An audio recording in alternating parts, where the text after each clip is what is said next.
ఇటీవలి కాలంలో బంగారం, వెండి రేట్లు వరుసగా పెరిగి ఆల్ టైమ్ గరిష్ట స్థాయిలకు ఎగబాకిన సంగతి తెలిసిందే. ముఖ్యంగా అంతర్జాతీయంగా అనిశ్చితి నేపథ్యంలో సురక్షిత పెట్టుబడి సాధ్యమైన బంగారం వైపు పెట్టుబడులు మల్లగా రేట్లు అదే స్థాయిలో ఆకాశమే హద్దిగా పెరిగిపోతున్నాయి. దీంతో సామాన్యులు బంగారం కొనాలంటేనే చుక్కలు కనిపించాయి. పెళ్లిళ్ల సీజన్లోనూ డిమాండ్ అంతంత మాత్రంగానే నమోదైంది.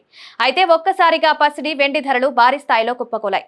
గతంలో ఎన్నడూ లేని స్థాయిలో 2 రోజుల వ్యవధిలో బంగారం, వెండి రేట్లు పడిపోవడం గమనార్హం. అంతర్జాతీయంగా కూడా భారీగా ధరల్లో పతనం కనిపించింది. ఈ ఏడాదిలోనే దాదాపు 20% వరకు పెరిగిన బంగారం ధరల్లో ఇప్పుడు ఒక్కసారిగా కరెక్షన్ కనిపించింది. ముఖ్యంగా గరిష్టాల వద్ద ఇన్వెస్టర్లు ప్రాఫిట్ బుకింగ్ కు పాల్పడడంతో ధరలు దిగొచ్చాయని నిపుణులు చెబుతున్నారు.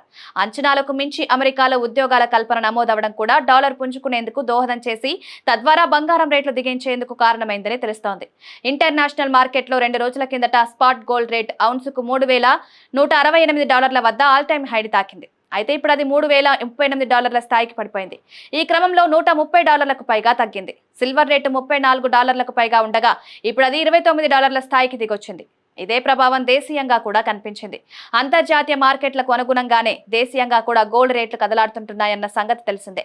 దేశీయంగా హైదరాబాద్ నగరంలో 22 క్యారెట్ల పుత్తడి ధర $900 తగ్గడంతో 10 గ్రాములకు 83,100కు దిగొచ్చింది. $2,500 పతనమైంది. మరోవైపు 24 క్యారెట్ల పుత్తడి ధర $980కు పడిపోవడంతో తులం 90,660కి పడిపోయింది.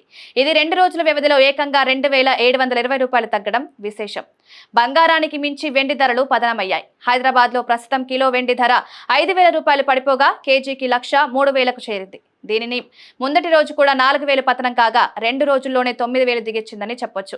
అంతకు ముందు రోజు కూడా 2,000 తగ్గగా 3 రోజుల్లో 11,000 పతనమైంది.